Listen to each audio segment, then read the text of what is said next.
नमस्कार विद्यार्थियों, आप सभी लोग का स्वागत है स्वास्थ्य कॉमर्स क्लासेस में। ओके, तो जैसा कि आप लोग जान रहे हैं, अब हमारी जो क्लासेस है वो शाम के 4 बजे ना होकर शाम के 6 बजे होती है। ओके, तो ये क्लासेस देखिए सारे उन बच्चों के लिए बेनिफिशियल है जो बच्चे कॉमर्स के लिए अपीयर होंगे, कॉमर्स से बीएड करने के लिए अपीयर होंगे in the UP BEd competition exam, या जो बच्चे बीकॉम करने के बाद एमकॉम के कंपटीशन एग्जाम में बैठेंगे किसी भी स्टेट यूनिवर्सिटी की, उनके लिए। और जो बच्चे सीयूएट में एमकॉम के लिए बैठेंगे उनको पता होगा डोमेन से उनके 75 क्वेश्चन कॉमर्स से ही आने। ओके, तो उन सब बच्चों के लिए बहुत ही ज़्यादा बेनिफिशियल क्लासेस है। ओके, तो आज हमारी क्लासेस देखिए जो है वो कंपनी लॉ की दूसरी क्लास है। पहली क्लास मैंने कल ले ली थी, तो आज देखिए दूसरी क्लासेस है। तो चलिए देर न करते हुए हम लोग अपनी दूसरी क्लासेस को शुरू करते हैं। ओके, लेकिन उससे पहले एक बात कहना चाहूँगा कि चैनल पे नए, चैनल को सब्सक्राइब नहीं किया है सो जल्दी से जल्दी चैनल को सब्सक्राइब कर लें और बेल आइकन ज़रूर हिट करें। ओके, तो चलिए देर न करते हुए अब हम लोग अपनी क्लासेस को शुरू करते हैं।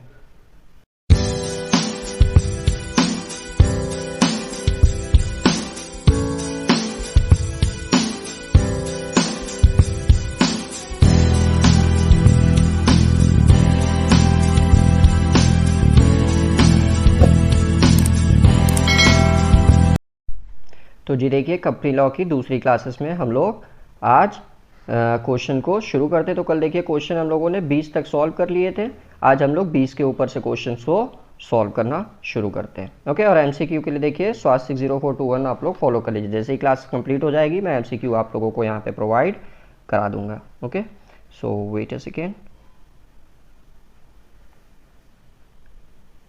या तो क्वेश्चन नंबर 21 देखिए आपसे क्या कह रहा है।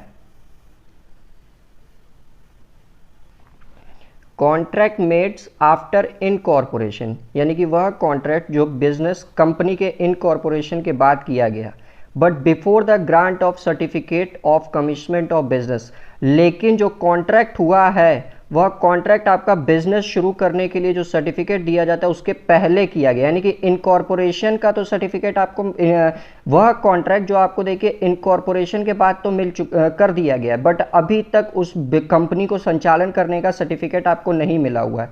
तो इस टाइप के कॉन्ट्रैक्ट को कौन सा कॉन्ट्रैक्ट कहा जाएगा? प्रोविजनल, री इनकॉर्पोरेशन कॉन्ट्रैक्ट, प्रिलिमिनरी कॉन्ट्रैक्ट, या बोथ ए एंड बी। तो यहाँ पे देखिए सवाल में ही आंसर था एक्चुअली, वह कॉन्ट्रैक्ट जो देखिए इनकॉर्पोरेशन के बाद किया गया बट उस कंपनी को अभी संचालित करने के लिए सर्टिफिकेट ऑफ कमेंसमेंट देखिए नहीं मिला हुआ है, तो ऐसे कॉन्ट्रैक्ट को प्रिलिमिनरी कॉन्ट्रैक्ट की संज्ञा दी जाती है।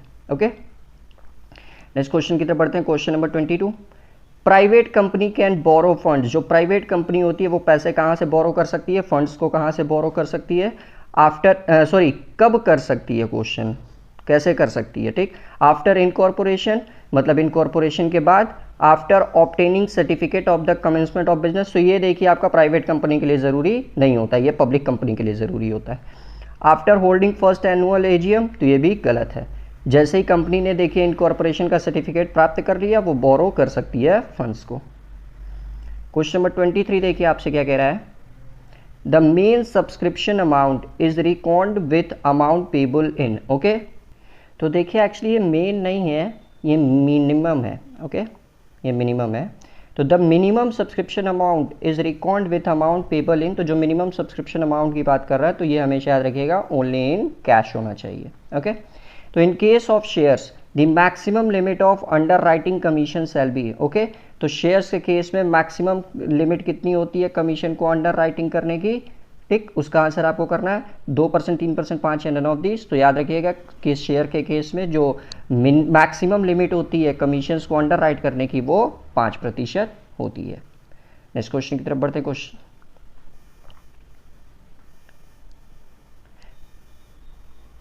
क्वेश्चन नंबर 25 देखिए आपसे क्या कह रहा है कि the rule of majority is not applicable when, यानी कि मेजॉरिटी का रूल जो होता है वह कब आपका काम नहीं करेगा, वह कब आपका एप्लीकेबल नहीं होगा। The act done is it illegal, जब एक्ट आपका जो भी कार्य किया जा रहा है वो इलीगल हो, या the act done is ultra vires the company, यानी कि वह अल्ट्रा वायरस क्या होता है, कल मैंने बताया था आप लोगों को, जो बियॉन्ड द कंपनीज होता है। तो ऐसा कोई कार्य, या the act done constitute a fraud, या कोई कार्य फ्रॉड के पर्पज से किया जाए। तो ये तीनों केसेस में देखिए मेजॉरिटी कभी भी एप्लीकेबल होगी नहीं, तो इसीलिए इसका आंसर बनेगा all of the above. Question number 26 देखिए आपसे क्या कह रहा है। What is the maximum period for which deposit can be issued, यानी कि कितने मैक्सिमम समय के लिए डिपॉजिट को इशू किया जा सकता है। ओके, तो देखिए इसका आंसर बनेगा 36 मंथ। मैक्सिमम 36 महीने तक मैक्सिमम पीरियड होती है, और जो मिनिमम पीरियड होती है डिपॉजिट को एक्सेप्ट करने की, वो इशू करने की, वो 6 महीने होती है। याद रखिएगा, मिनिमम 6 होता है और मैक्सिमम 36 महीने। क्वेश्चन नंबर 27 देखिए आपसे क्या कह रहा है कि the person who is holding shares warrant will be dash of the company, यानी कि वह पर्सन जो देखिए कंपनी के शेयर वारंट को होल्ड करके रखा है, तो वह पर्सन कंपनी के लिए क्या होगा। Okay, member, share holder, partner या नन ऑफ दीज। तो वह पर्सन जो कंपनी के शेयर वारंट को होल्ड करके रखा हुआ है, वह आपका कंपनी का शेयर होल्डर कहलाएगा। ओके, नेक्स्ट क्वेश्चन की तरफ बढ़ते हैं। 28, which of the following is a right of the member of a company, यानी कि जो कंपनी के मेंबर्स होते हैं उनके क्या अधिकार होते हैं टूवर्ड्स द कंपनी। तो right to have shares, shares को रखने का अधिकार, right to appoint auditor, auditor को अपॉइंट करने का अधिकार, या right to appoint directors, director को अपॉइंट करने का अधिकार। तो देखिए जो कंपनी के मेंबर्स होते हैं, जिनको हम लोग किस नाम से जानते हैं, शेयर होल्डर के नाम से। ओके, तो इनके पास ये सारे के सारे अधिकार समाहित होते हैं, तो इसका आंसर बनेगा डी। क्वेश्चन नंबर 29 की तरफ मूव करते हैं। 29 देखिए आपसे क्या कह रहा है कि the capital which is a part of uncalled capital, यानी कि वह कैपिटल जो आपका अनकॉल्ड कैपिटल का पार्ट है of the company, which can be called up only in the event of its winding up is called, यानी कि capital का वह पार्ट जो अभी तक अनकॉल्ड अप है, उसको कंपनी के वाइंडिंग अप के समय कॉल्ड अप किया जा रहा है, तो उस टाइप के कैपिटल को कौन सा कैपिटल कहा जाता है। Issued capital, nominal capital, authorised capital या reserve capital. Okay, question I hope आप लोग समझ गए होंगे। रुकिए एक बार फिर समझा दे रहा हूं आप लोगों को कि कैपिटल का वह पार्ट, ठीक, जो अभी तक अनकॉल्ड अप है, उसको देखिए कंपनी के अनकॉल्ड अप है, ठीक, तो वह कंपनी अपने वाइंडिंग अप के समय, कंपनी के समापन के समय उसको कॉल्ड अप कर रही है, तो ऐसे कैपिटल को क्या कहा जाएगा। तो ऐसे कैपिटल को याद रखिएगा हमेशा हम लोग रिजर्व कैपिटल के नाम से जानते हैं। नेक्स्ट देखिए क्वेश्चन नंबर 30 आपसे क्या कह रहा है, what is the validity period of information memorandum, information memorandum की वैलिडिटी पीरियड कितनी होती है। ओके, 1 ईयर, 5 ईयर, 1.5 ईयर्स या 2.5 ईयर्स। तो याद रखिएगा जो वैलिडिटी हो इंफॉर्मेशन मेमोरेंडम की, वो 1 साल की होती है। क्लियर। नेक्स्ट क्वेश्चन देखिए आपसे बोला है quorum should be present at the, तो देखिए इसका आंसर करने से पहले मैं आप लोगों को थोड़ा बता दूं कि कोरम क्या होता है, ठीक, और इसके क्या प्रावधान है, तब आप लोग इसका आंसर इजिली कर पाएंगे। Okay, so wait a second. तो जी देखिए कोरम, तो कोरम क्या होता है आपका, a quorum is a simple word means the minimum number of member that have to be present in a meeting, यानी कि कोरम का अर्थात वह होता है कि कम से कम जितने मेंबर्स की रिक्वायरमेंट होती है किसी भी मीटिंग को हेल्ड करने के लिए, किसी भी मीटिंग को करने के लिए, तो वही आपका कोरम कहलाता है। ठीक, तो यानी कि किसी भी मीटिंग को करने के लिए उसमें कम से कम कितने मेंबर्स लोग आएंगे, वो आपका जो मीटिंग हेल्ड होगा वही आपका जो मिनिमम नंबर्स होते हैं ऑफ द मेंबर, वही आपके कोरम कहलाते हैं। Under the act the quorum for general meeting, a board meeting and an extraordinary general meeting is enumerated within its provisions. Okay, तो जो आपका जनरल मीटिंग होता है, बोर्ड मीटिंग होता है या एक्स्ट्रा ऑर्डिनरी जनरल मीटिंग होता है, उसमें कोरम के हिसाब से ही मीटिंग को अरेंज किया जाता है। ओके, क्योंकि अगर देखिए मिनिमम नंबर्स अगर जो कंपनी के मेंबर्स हैं वो पहुंचेंगे नहीं, तो वो जो मीटिंग होगी वो मीटिंग रद्द कर दी जाती है। वो मिनिमम नंबर क्या होते हैं वो भी आइए देख लेते हैं। तो दो कोरम फॉर देखिए यहाँ बोर्ड मीटिंग की बात हो रही है फिलहाल, तो बोर्ड मीटिंग में देखिए कम से कम 1/3 होने चाहिए टोटल नंबर ऑफ डायरेक्टर्स के, यानी कि मान लीजिए कि किसी कंपनी में अगर क्या बोलते हैं 12 डायरेक्टर्स हैं, 12 ज़्यादा हो गए, मान लीजिए किसी कंपनी में 9 डायरेक्टर्स हैं। ओके, तो 9 डायरेक्टर्स में से उनके 1/3 तो होने ही चाहिए, यानी कि इसका 1/3 यानी कि कम से कम 3 डायरेक्टर्स होने चाहिए, या दो डायरेक्टर भी हो सकते हैं या दो director, whichever is higher number, या दो डायरेक्टर। अब 2 और 3 में से देखिए जो ज़्यादा होगा वही हम लोग कंसीडर करेंगे। तो यहाँ देखिए 3 ज़्यादा था, तो इसीलिए कम से कम 3 डायरेक्टर्स होने चाहिए। ओके, तो therefore in case of there are only 3 directors, अगर किसी कंपनी में देखिए सिर्फ 3 डायरेक्टर्स हैं, okay, then at least 2 must be present even 2, तो उसमें से कम 2 को तो प्रेजेंट होना मैंडेटरी है। और 1/3 would entitle that only 1 directors need to be present. Okay, और अगर सिर्फ 1/3 एंटाइल कर रहे हैं तो सिर्फ एक डायरेक्टर्स को ही प्रेजेंट होना मैंडेटरी है।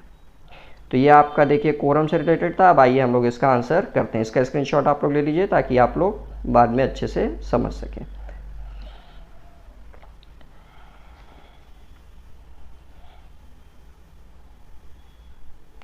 तो quorum should be present at the, तो कोरम जो होते हैं वो हमेशा देखिए कब प्रेजेंट होने चाहिए, वो देखिए आपका कमेंसमेंट ऑफ मीटिंग के समय होने चाहिए, यानी कि A will be answer. Okay, question number 32 की तरफ देखिए हम लोग पढ़ते हैं। 32 देखिए आपसे क्या कह रहा है कि within 30, wait a second, within 30 days of completion of buyback, okay, company shall file the details within with whom, यानी कि कंपनी देखिए 30 दिन के भीतर जो बाईबैक करती है अपने शेयर्स को, तो उसको देखिए जो अपने फाइल को कंपनी देखिए जो फाइल करती है उस डिटेल को वो किसके पास करती है, रजिस्ट्रार के पास, सेबी के पास, दोनों के पास, या नन ऑफ दीज। तो देखिए जब कंपनी 30 दिन के भीतर कंपनी के शेयर्स को बाईबैक कर लेती है तो जो उससे संबंधित डिटेल्स होते हैं वो डिटेल्स को जो फाइल किया जाता है वो कंपनी के रजिस्ट्रार के पास किया जाता है। ओके, क्वेश्चन नंबर 33 की तरफ मूव करते हैं।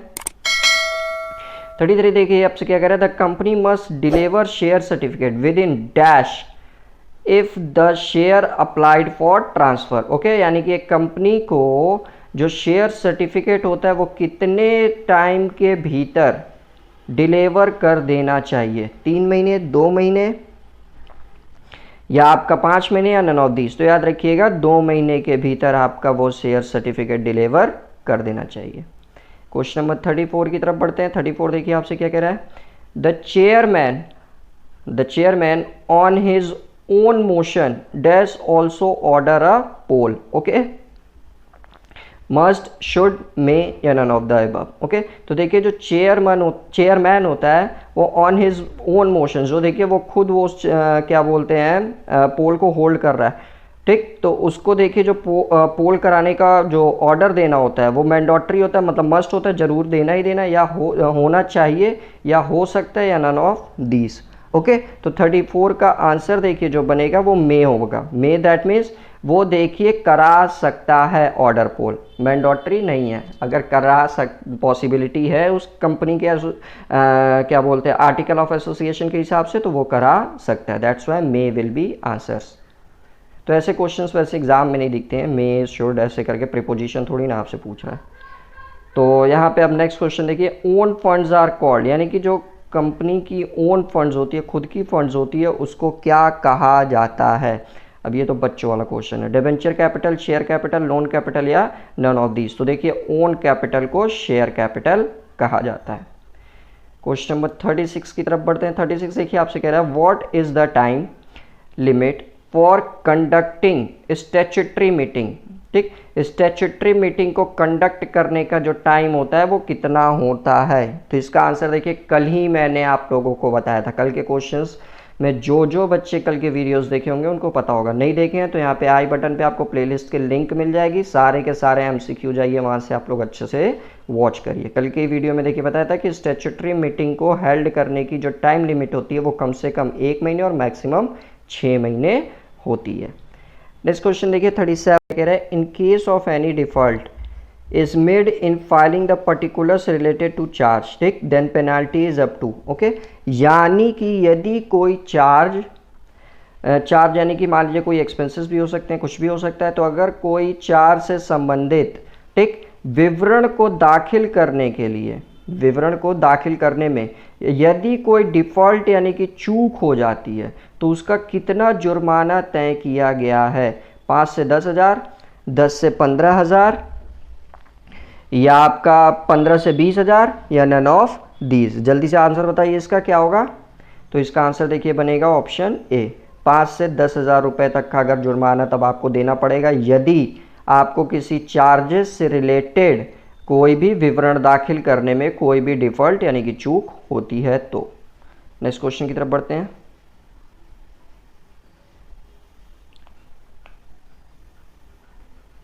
क्वेश्चन नंबर 38 देखिए आपसे क्या कह रहा है कि every other establishment other than factory in which there are more than dash employ must be to come under payment of bonus act. Okay, यानी कि क्वेश्चन देखिए आपसे कह रहा है कि कारखाने के अलावा, ठीक, कारखाने के अलावा किसी अन्य उपक्रम में, कारखाने के अलावा किसी अन्य उपक्रम में कम से कम मोर देन मतलब कितने एम्प्लॉय से ज़्यादा एम्प्लॉय कार्यरत करेंगे तो वह जो उपक्रम होगा आपका वो पेमेंट ऑफ बोनस एक्ट में आ जाएगा। यानी कि अगर कारखाने के उपक्रम को छोड़ दिया जाए तो कारखाने के उपक्रम को छोड़ने के बाद कोई भी अन्य उपक्रम हो रहा है तो उस उपक्रम में कितने आदमी से अधिक का आदमी कार्य करने लगेंगे तो वह आपका जो उपक्रम होगा वो पेमेंट ऑफ बोनस एक्ट के तहत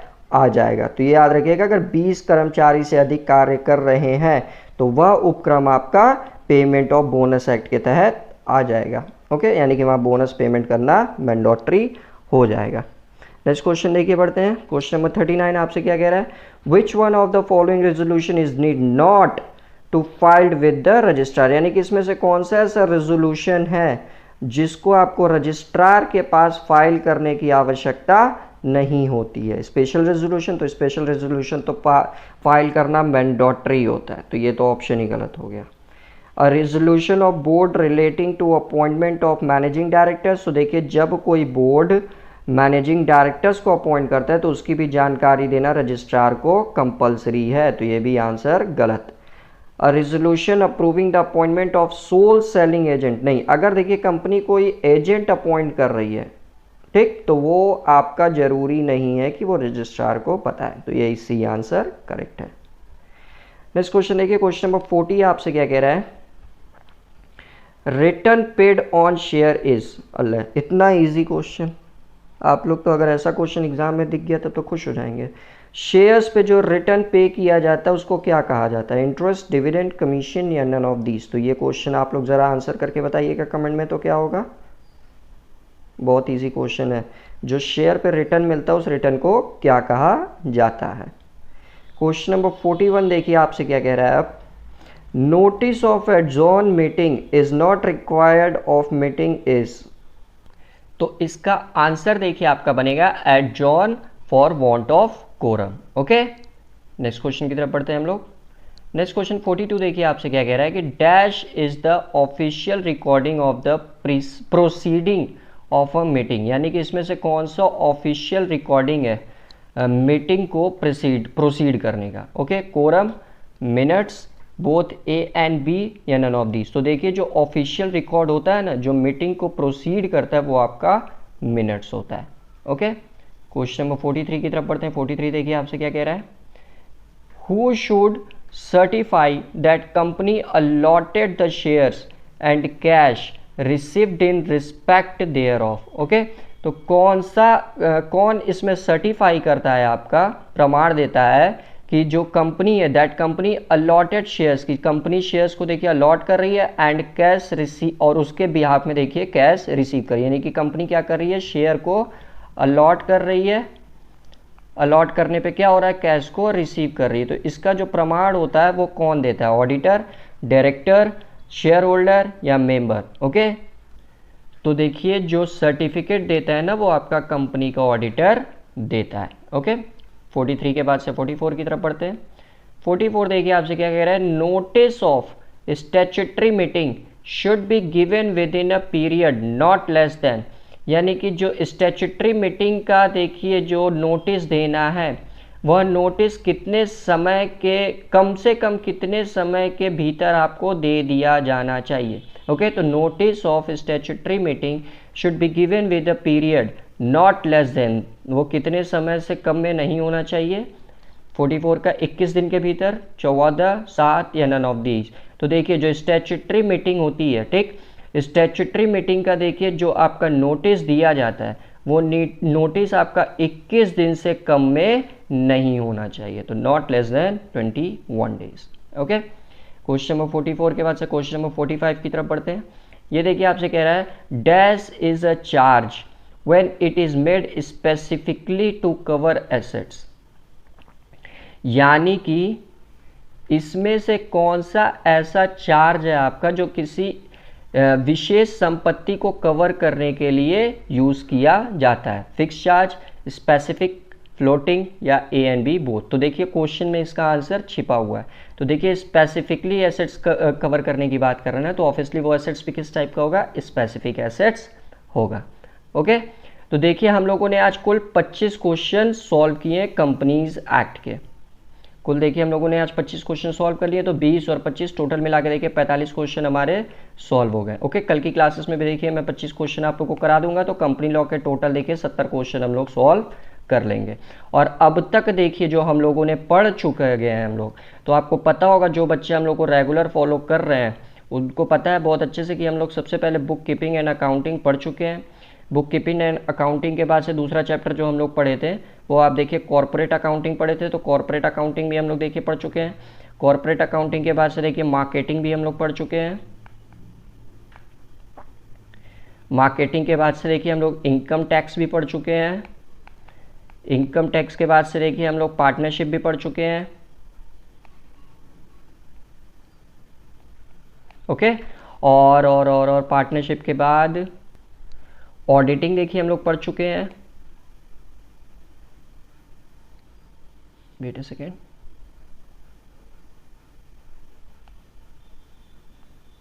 ऑडिटिंग के बाद से देखिए हम लोग क्या बोलते हैं बिजनेस ऑर्गेनाइजेशन एंड मैनेजमेंट भी पढ़ चुके हैं। यानी कि देखिए 7 चैप्टर हम लोगों ने कुल कंप्लीट कर लिया है।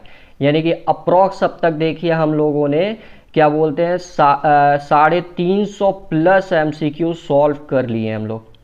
ठीक, तो अब तक देखिए इन 7 चैप्टर से हम लोग 350 प्लस एमसीक्यू सॉल्व कर लिए हैं कॉमर्स के, जो आने वाले कंपटीशन एग्जाम के लिए बच्चों के लिए बहुत ही ज़्यादा बेनिफिशियल है।